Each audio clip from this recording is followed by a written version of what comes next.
ఆయనకి దూరంగా ఉంటానండి అన్నా నిజానికి ఆయనకి దూరంగా ఉండగలగడం సాధ్యం కాదు, ఆయనకి తెలియకుండా చేయడం అంతకన్నా సాధ్యం కాదు. అందుకే మూడో కంటికి తెలియకుండా చేయండి అనొచ్చేమో.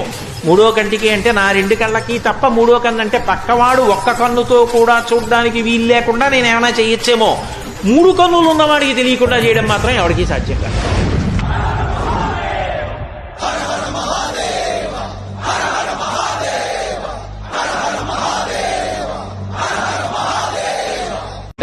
ఆయనకి దూరంగా ఉంటానండి అన్నా నిజానికి ఆయనకి దూరంగా ఉండగలగడం సాధ్యం కాదు, ఆయనకి తెలియకుండా చేయడం అంతకన్నా సాధ్యం కాదు.